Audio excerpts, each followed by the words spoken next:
friends. I'm so happy you are here to spend part of your day with me. If you're new around here, I hope you will consider hitting the subscribe button so that you can join our little YouTube family. We really do have the best crafty peeps. And so for today's project, what I wanted to do was share the mini I created with those stickers that I shared in my previous video, my little Birdie Crafts haul. And so obviously, I make all these minis and you have seen me finish many of them, but what I want to do is give you a good step out of the base and then a few of the changes that I've made to make this a little bit easier for y'all to create and customize for how you want to use it. So here is the cover, and I think it worked really well. This is the Let's Party stickers, and these were from, like I said, Little Birdie Crafts. I did use all of them for my project, so that worked out really well. And my goal was to really get into some more of my stash paper. I found this collection from Authentic Paper. This is summertime, and I was so happy to see that many of these bright, cheery, vibrant colors would coordinate well with my mini album. So I picked out the ones that I thought went with the colors and the stickers, and then I created my album. So this is a 4.5 by 6-inch album. It is a flip book. It does have pockets and tip-ins and all that fun stuff. So for the cover, I did use a combination of the pattern papers and I layered them. I'm using a blue cardstock throughout for a good consistent look. And then for my cover, I'm also using some additional elements like a doily. I've die cut a circle here with a nice border so that I could elevate and make a good focal point of my stickers.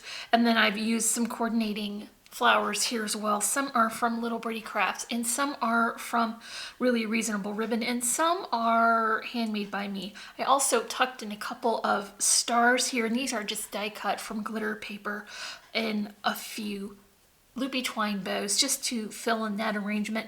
And then of course a couple of vintage buttons because I think those look really nice, and 2 little sweet cupcake charms because this is a birthday book after all. So I've got it tied up here, and this is a nice way to keep everything secure inside. And I'll just start flipping this open. One of the things I wanted to work on was, if you're using a sticker sheet and coordinating it with stash paper, you're very likely not going to have some journal cards if you want to make a tip-in that will coordinate with your stickers. And so like this was a summertime collection, and all the journal cards had little flip-flops or bicycles or pool things or flamingos, and they're very cute, but they did not go with the stickers that I picked. So I wanted to create my own journal card just by layering some pattern paper along with the stickers to give them some more detail. So I used some of this paper. This is also from Authentic Paper, and this is their Spectrum collection. It's just cardstock in different colors. And what I like about it is a very non-contrasting stripe, and I don't know how well that shows up, but I think it will be really nice to have for journaling. If you want to write on there, you can keep all of your rows nicely even. And so I used this as my neutral, and then I went ahead and used all that pretty cardstock layer border so that it would be nicely finished. And then I've added my stickers to the top with a strip of the pattern paper. So this is what I'm using to give it a little bit of detail. And because my stickers had already a nice white border, it really pops off and looks like a nice layering element. So I'm using these instead of a pre-printed journal card so that I can have a tip in. And this not only looks really cute, but it adds a lot of space to my mini album, and you really need as much space as you can when you're filling these in because you're going to have a lot of pictures and memories to document. So I finished the back as well with that lighter color paper, so I know that there'll be plenty of room for all the writing to go in. So of course when you flip these books, there are usually at least 3 portions, so it flips out twice.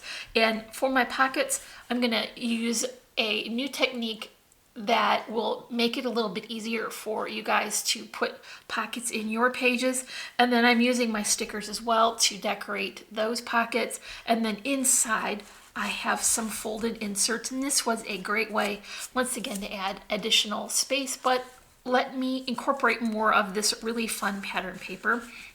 So I've got one flip and has a pocket, and then the next flip has another pocket with the folded insert. This time I'm using a different pattern paper just because I thought it would look nice against the green. And then here is that sticker that I shared in my previous video with the haul, and this really kind of determined the size of this mini because I needed it to be just wide enough to incorporate this larger sticker.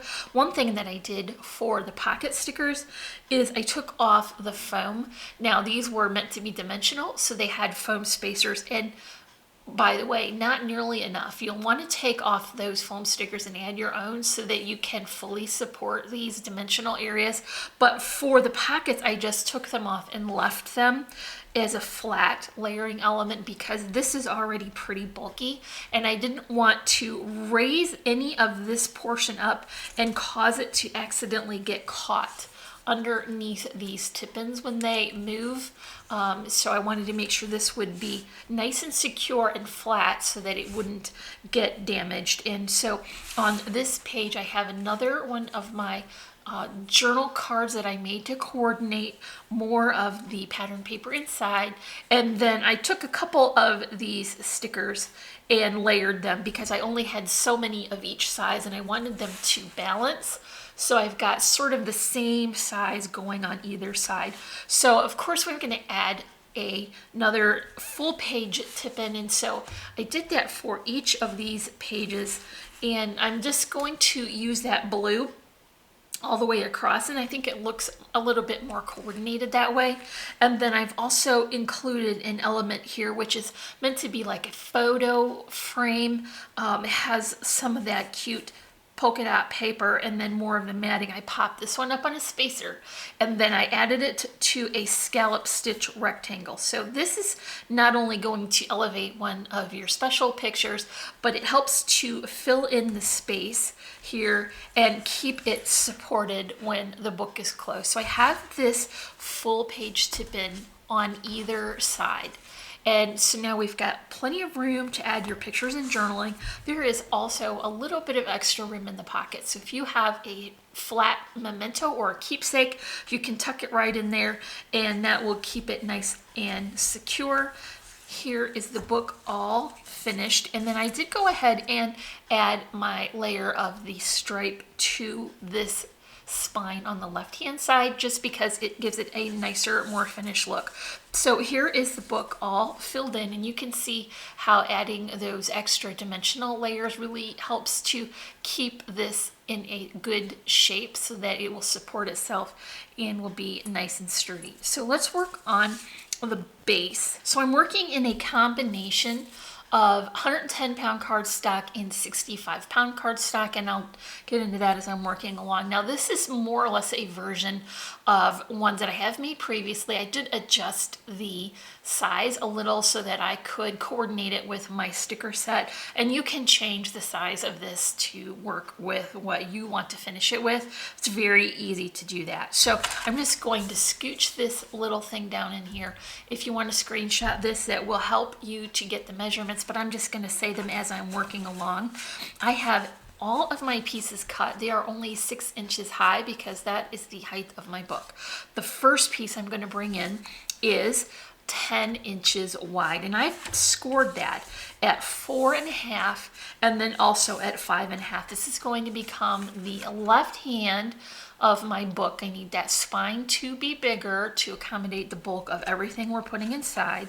The next piece is going to be the portion that flips, and so I needed this spine to be slightly smaller. So it's going to be 6 inches high by 9 3/4 inches wide.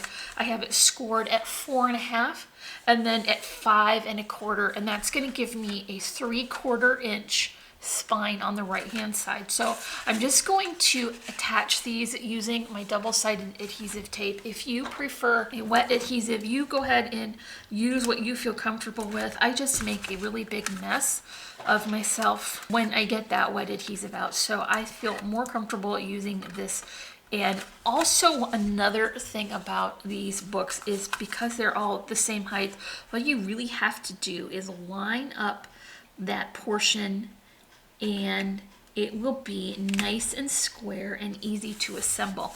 So here is the outer base, and like I mentioned, this is 110-pound cardstock for the extra sturdiness of it. You want it to be very nice and thick and sturdy. So when you open this book, remember that we had two portions that folded out as like full page tip-ins.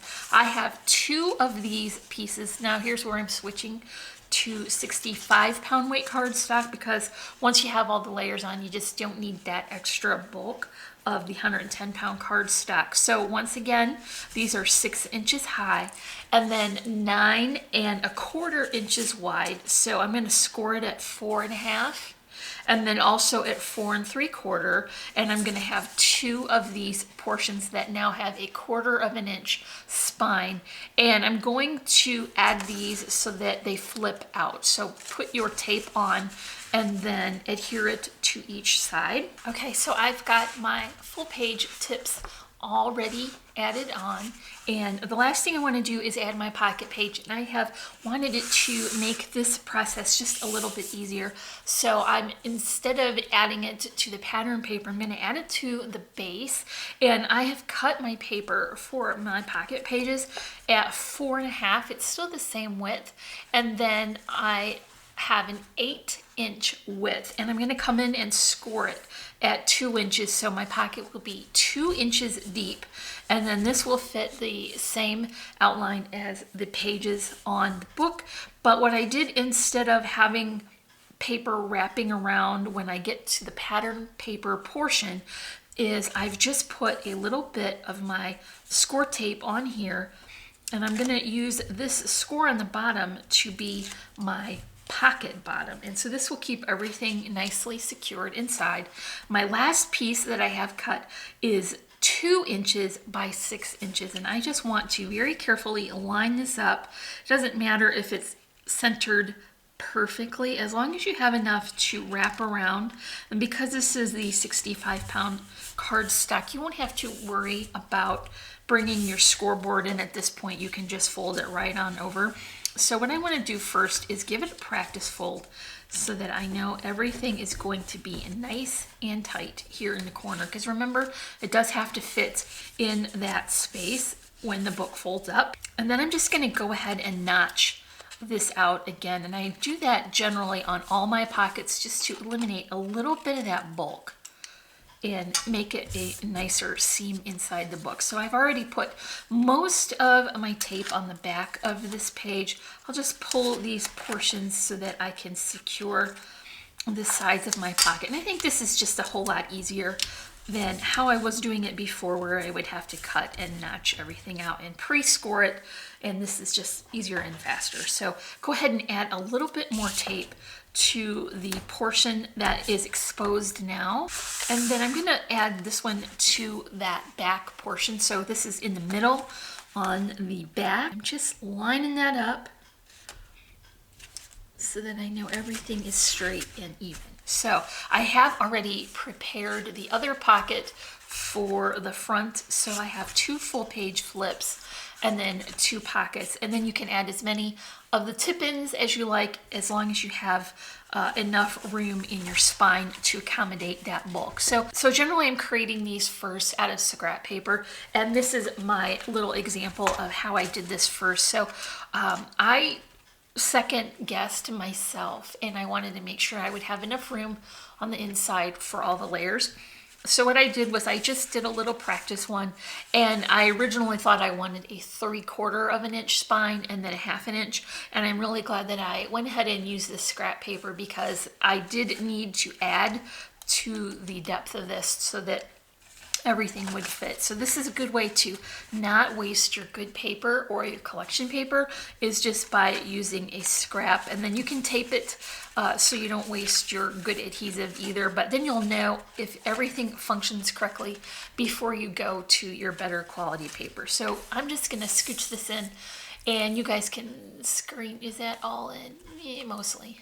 screenshot that if you want to have the measurements for the book. And of course, I'm gonna have fun finishing this other book because it was so much fun to create the first one. So I'm just gonna bring that one back in and share the cover again. So once again, this was my flip book created with my little Birdie Crafts stickers. I'm gonna drop a link in the description for that USA site, so if you're in the USA you can order that, and then I'll also add a link for Really Reasonable Ribbon for my trims, and you can also find links for our social media sites there as well. We are on Facebook, Instagram, our blog, and our Etsy shop. If you enjoyed this video, make sure you give me a thumbs up and leave me a comment. If you're not already, I would love for you to subscribe. Don't forget to hit the bell notification so you'll be alerted every time we add new content. And as always, I'm wishing you a happy and productive day, and I thank you so much for watching. Bye.